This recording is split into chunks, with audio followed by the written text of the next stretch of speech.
E aí, pessoal, no vídeo de hoje a gente vai continuar falando sobre a vingança, esse tema tão polêmico e presente aí nas nossas vidas.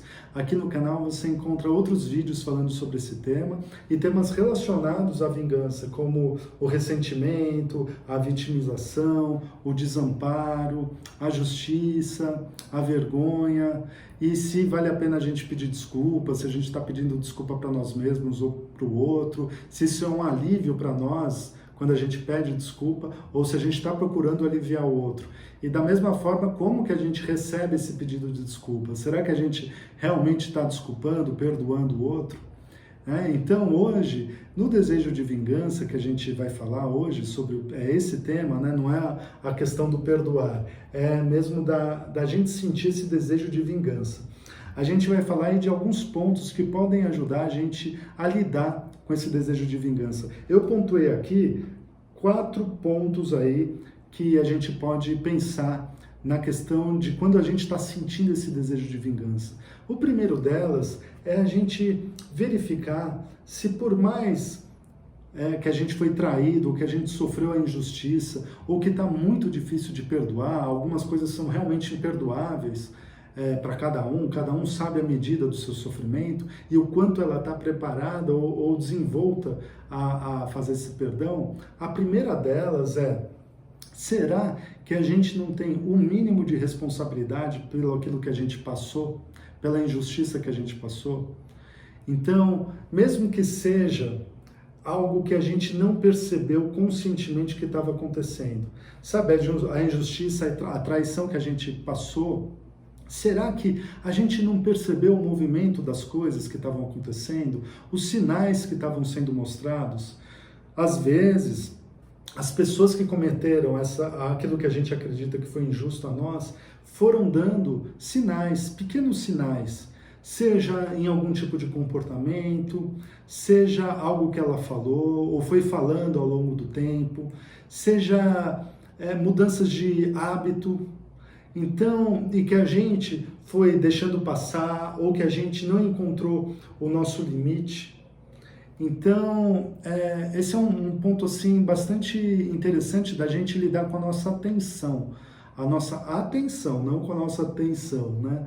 É a atenção que a gente tem aí no nosso dia a dia, e da gente percebendo os pequenos sinais. Não é para a gente ficar se policiando, não é isso para ficar uma loucura, não é isso.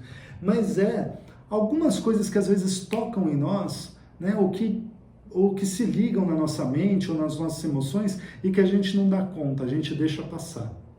Então, quando a gente percebe que a gente pode contribuir ou ter contribuído um pouco para aquilo que a gente passou, seja essa injustiça ou a traição, né? De repente a gente se sentiu injustiçados quando a gente perdeu um emprego, a gente não estava esperando por isso, a gente ainda acredita que poderia ter tido outras saídas e às vezes a gente fica esperando a pessoa que nos demitiu nos ligar depois, explicando alguma coisa ou chamando a gente de volta porque ela fez uma ação errada ou ela se arrependeu. Então a gente às vezes passa por esse processo e isso nunca acontece, né? Ou é muito difícil acontecer. Então a gente perceber qual a nossa parcela, mesmo que seja muito difícil, mesmo que a gente esteja sofrendo muito com essa injustiça, com essa traição, a gente tentar fazer uma análise mais fria, ou uma reflexão, ou levar isso para a própria meditação, para perceber se a gente não tem alguma contribuição nisso que aconteceu, mesmo que ela seja uma falta de percepção do movimento que estava acontecendo. Porque também pode ser o outro lado, né?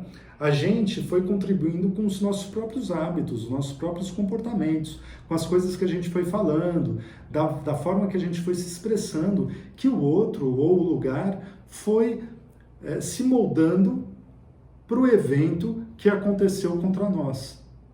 Então, isso pode ser assim muito claro, a gente não foi percebendo os nossos próprios movimentos, os nossos próprios comportamentos, os nossos hábitos, as coisas que a gente falou e a outra pessoa foi guardando, ou as ineficiências que a gente foi fazendo, mesmo que pequenas, porque às vezes a gente não sabe valorizar aí, ou balizar o tamanho dessas nossas ações, das nossas atitudes para o outro. Então, às vezes a gente pode ter feito um erro pequeno para nós, ou alguma coisa que caiu errado para o outro que a gente acha que é mínima, mas para o outro foi uma coisa muito grande, né? E aquilo foi se juntando para a atitude que ele teve, ou que ela teve, ou do trabalho que possa ter acontecido, para desenvolver aí essa injustiça que a gente acredita que a gente passou. Então, eu ia colocar aqui outros itens, mas para esse vídeo não ficar muito longo, eu vou dividir aqui, eu acho que é melhor a gente dividir, e eu vou em cada um dos vídeos subsequentes, aí, dependendo do jeito que você está assistindo, né? Porque pode estar assistindo o terceiro antes do primeiro, mas você pode encontrar aqui no canal outros vídeos que a gente vai falar de outros pontos aí, de como a gente pode lidar de forma prática e aqui no dia a dia, na nossa realidade, com esse desejo de vingança que a gente possa desenvolver e um desejo de vingança que pode derrubar a gente, pode deixar a gente ressentido demais, pode levar a gente a uma ideia de vitimização para tudo no mundo, sabe? A gente achar que a gente é vítima de tudo e a gente não encontrar mais movimento nas nossas vidas. Então, se você gostou, tem algum comentário, deixa aqui abaixo, curte aqui o canal, compartilha e a gente se vê numa próxima. Um abraço!